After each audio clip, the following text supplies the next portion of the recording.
Assalamualaikum warahmatullahi wabarakatuh. Bismillahirrahmanirrahim. Alladzi nazzala 'alaikal kitaba bil haqqi musaddiqan lima baina yadayhi wa anzala at-taurata wal inzil.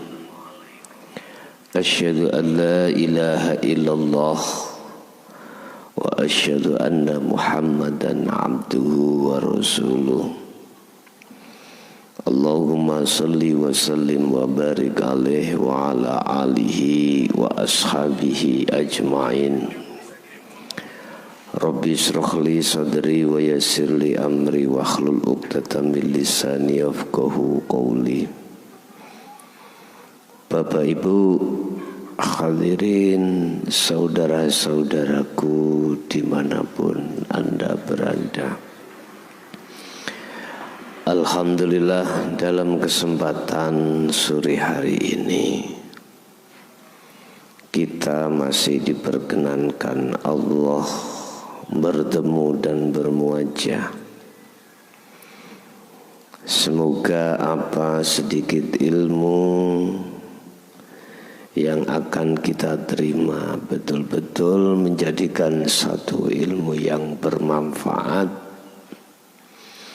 baik terhadap diri kita maupun terhadap anak keturunan kita ila yaumiddin. Amin ya rabbal alamin.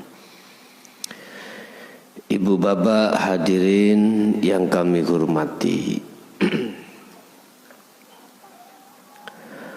untuk hati menjadi kekasih Allah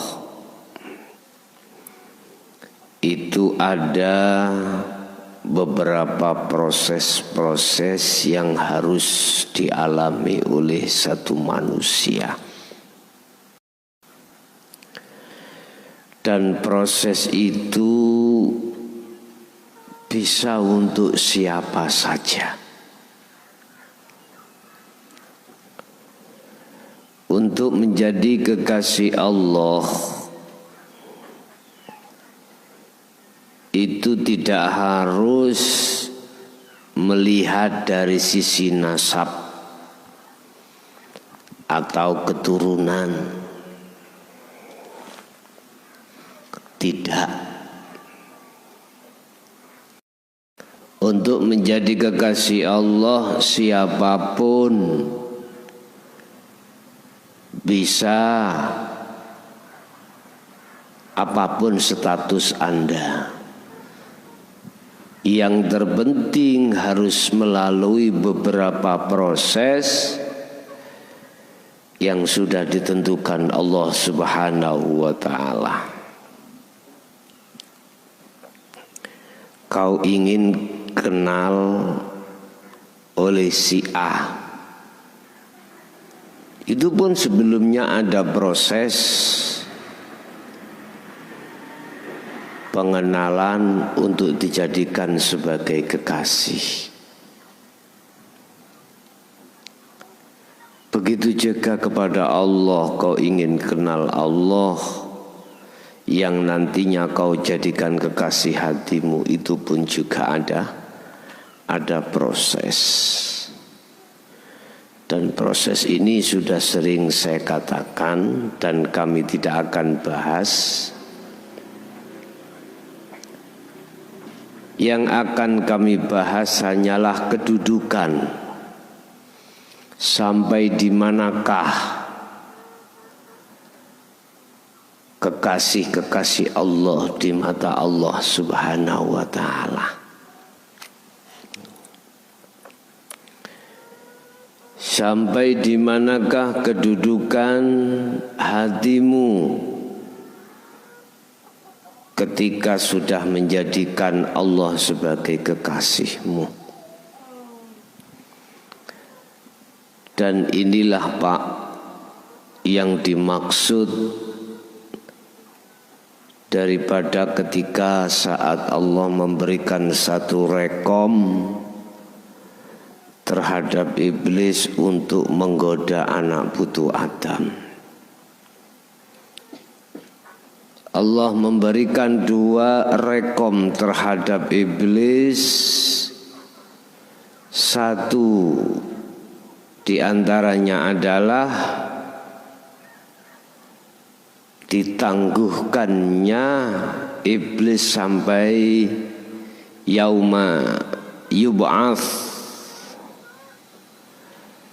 sampai hari dibangkitkannya manusia.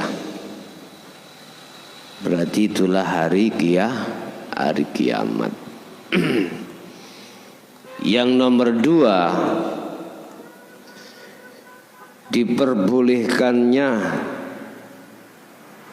iblis akan menggoda terhadap anak putu Adam untuk diajak mengingkari Allah Subhanahu wa ta'ala. Itu rekom Allah. Illa ibadaka minhumul mukhlasin, kata Allah, kecuali, maksudnya yang tidak bisa diseret, hamba-hambamu yang terpilih di antara mereka. Maksudnya hamba-hambamu yang terpilih, yang disebut mukhlasin, itulah para kekasih Allah. Artinya hatinya sudah tidak lagi menjadikan selain Allah sebagai kekasih. Bahkan sebaliknya, justru Allah lah yang dijadikan sebagai kekasih hatinya.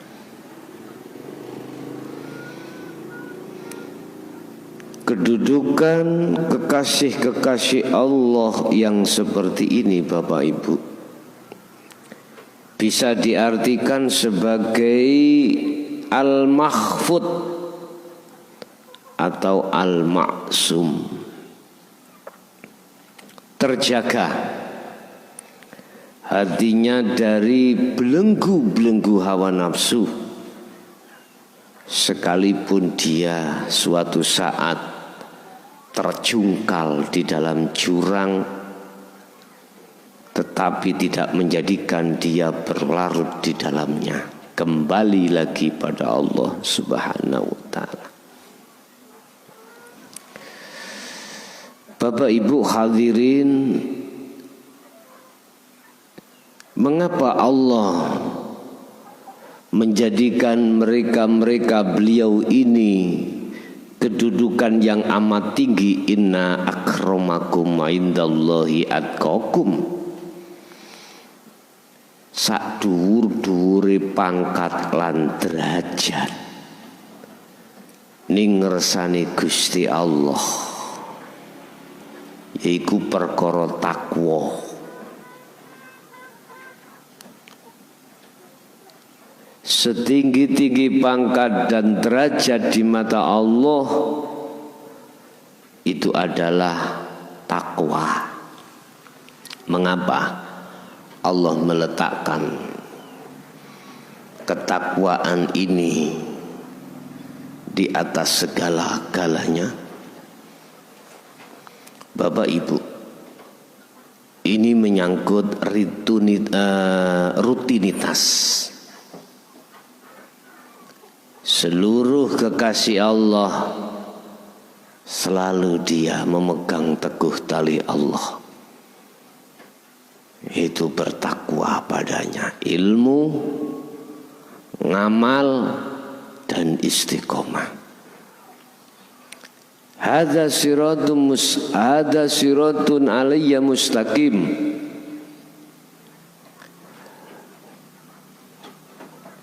Mereka itu selalu berjalan di atas jalanku, kata Allah.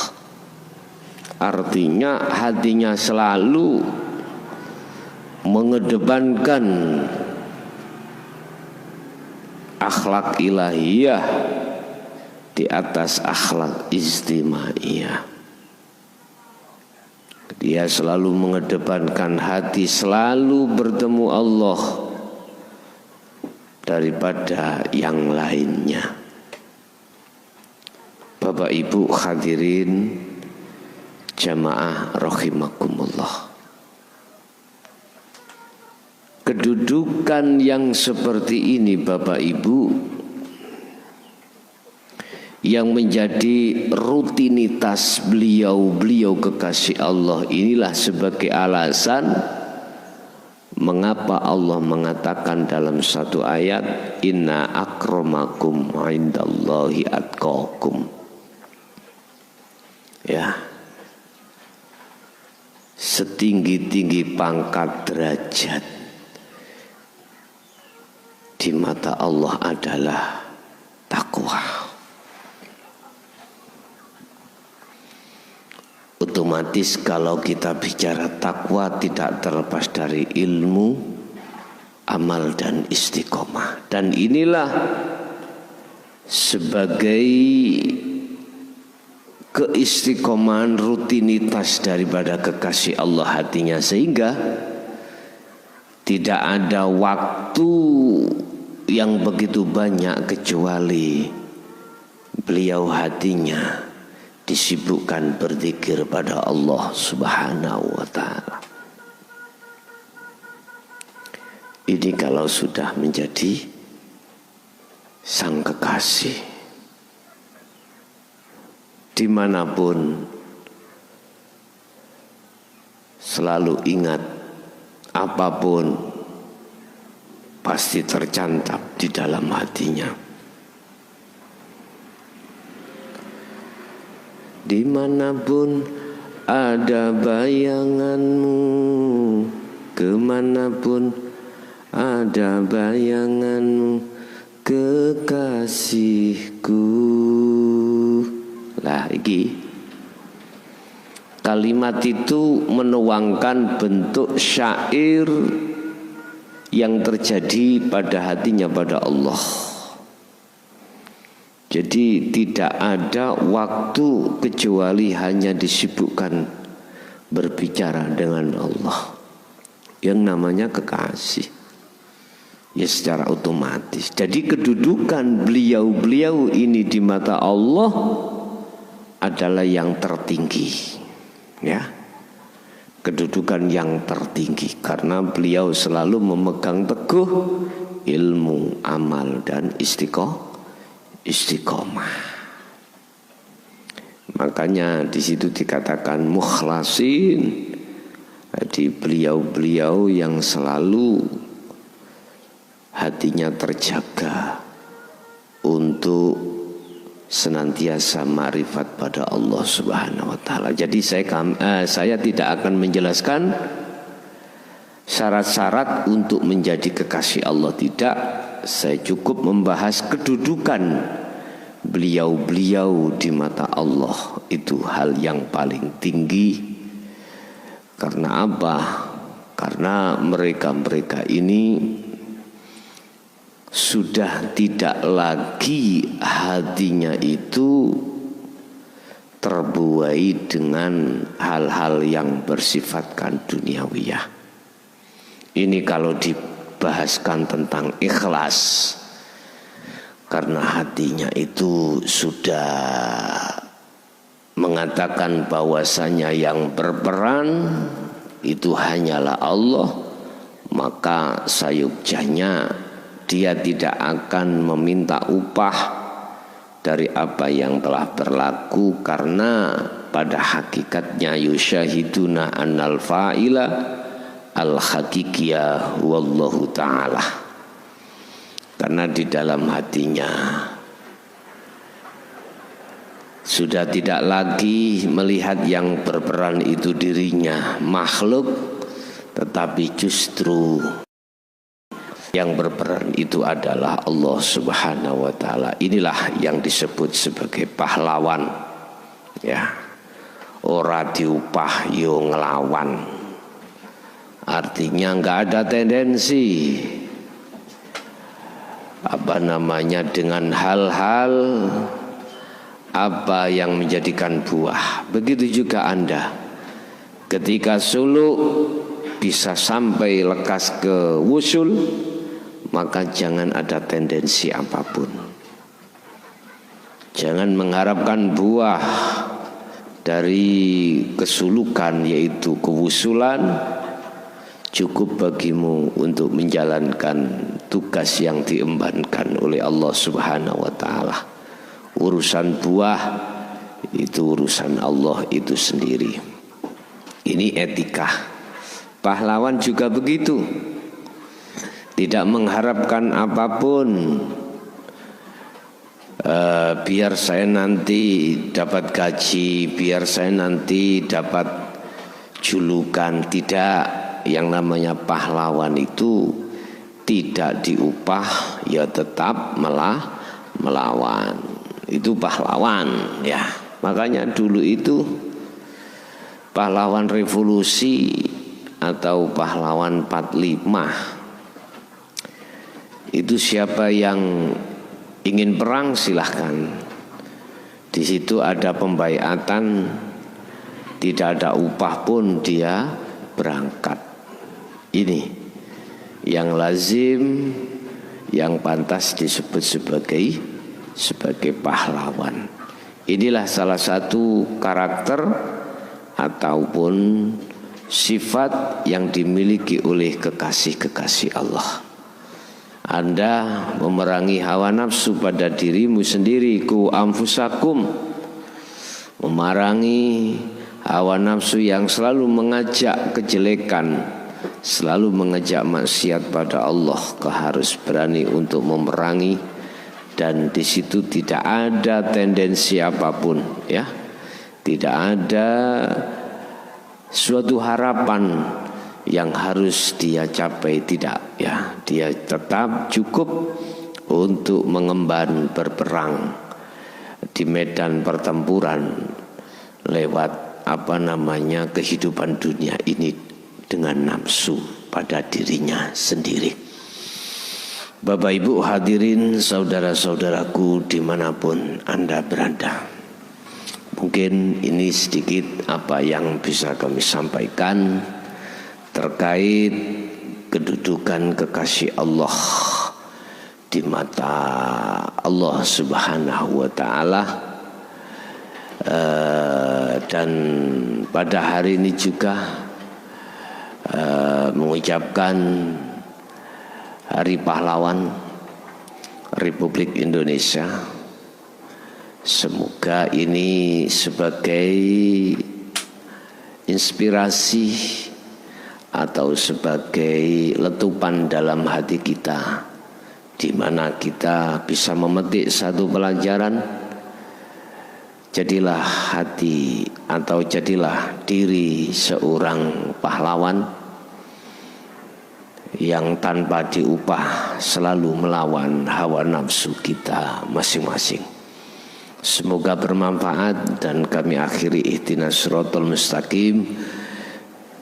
Assalamualaikum warahmatullahi wabarakatuh.